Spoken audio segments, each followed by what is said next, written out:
what do you think is the opposite of a value? And as someone who has recently read our section in our program, which is the second module about values. So he's asking, what's the opposite of a value? And why does there not seem to be a way to articulate it in English? Why is there no word for whatever the opposite of a value is? Well, I view things as a range of values. I mean, I guess one question you could ask is, are there any human beings totally without values?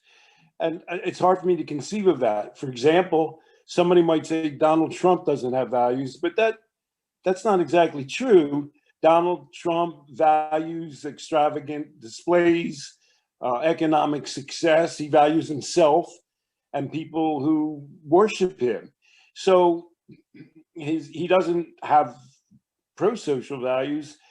He just thinks other things are important. It's hard to be a human being on this earth, especially an adult, but even children, and not say, well, there's certain things that Homo sapien values.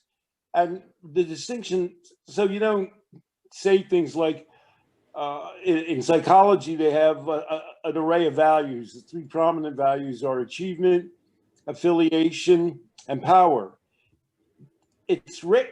People don't have an absence of all three values.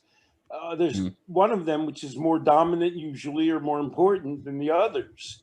So the question is, especially in the Life Process program, we're asking people to identify and follow their values. So our claim is we're not telling people what their values should be. The example I always use in a public place is Uncle Oscar.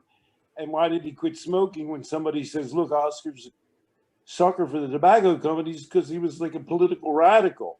And so then I say, well, obviously the solution to smoking and addiction is to be a communist, which is patently absurd.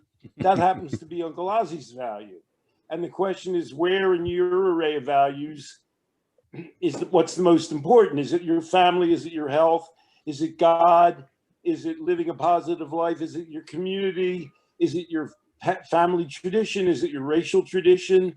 So even people that we would not feel akin to, people like white supremacists, if you were in the business of trying to get them to behave in a more constructive way, you might say, well, how does that reflect on your views of your race that you're so concerned about?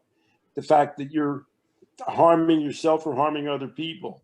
So the fundamental distinction that I look for is pro-social values.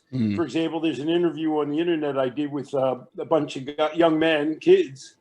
There were 4 of them, and they were interviewing me for a video program they were doing.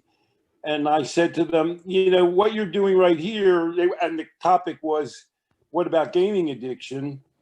And I said, the most important thing that I look for in any young person is that they have some strong interest. Now, I'm not saying that you guys shouldn't do your English homework or, you know, learn long division and calculus. But the fact that you're here doing this video and organizing this program is a really positive sign, as long as you can do something. And when I say do something, I mean do something pro-social. That is something that is accepted and rewarded by society, and that you yourself believe in and can admire about yourself, and that other people can admire, and that you're committed to that thing. I generally think people are going to be all right because they can build a structure as a young person around that. I know that's something you try to deal with your young clients, where you try and find their strong suit and build other activities and branches out of that one main thing. You don't really have to be exceptional or oriented towards more than one primary thing in life. You have to build a full life usually, but you only need to have a career and a life structure built around one strong thing. And as you know, I have some skills, but I built my life around thinking about addiction, how it's created, what it means, and how people can escape it. I'm going to get inside baseball here. This will be an interesting way to peel the curtain open. And I think you and I are going to switch our perceived roles for a second. So our friend Maya Solovitz, who we like to both champion, we mention her so often in our book as saying just the right thing, and then we like to pick on her because we say, hey, you didn't get all the way to the other side of that equation. Last year when I started doing marketing efforts for Life Process Program, or I guess you'd say like awareness for Life Process Program, the first thing I did was took the 12 values that you've talked about and that we wrote about in our book that can serve as a bulwark against addiction, and I turned them into these little slides and I shared them across different platforms. And Maya perceived that. She saw one and she perceived it as I was saying, if you value something else other than the thing I'm saying, then you're doing it wrong. Your values are bad. This value that I'm telling you, this is a good one. But I kind of think she knew that wasn't true. But anyway, she blasted me a little bit online. And I am known, at least publicly and professionally, for being fairly even keeled when it comes to disagreements. I can have them and still maintain. But I wrote her a nasty email saying, hey, what the hell? What are you did that, but you knew that wasn't what I was saying. So why do you do? So I may give you the opportunity to talk about why, I guess the misconception was that we're saying there are good and bad values. You just said it's a personal preference. We can't tell you what to value. But at the same time, we can give some suggestions for things that you might value that would be pro-social. Can you just talk a little bit about that distinction for a minute? Well, pro-social is the important part. It's both an ethical, perhaps a psychological. I mean, obviously, if somebody comes to us and say they value torturing animals right. or beating children, we're going to say, well, first of all, we'd have an obligation to report them to the police if they were hurting children or their own children. That's written into the code of psychologists and other professionals.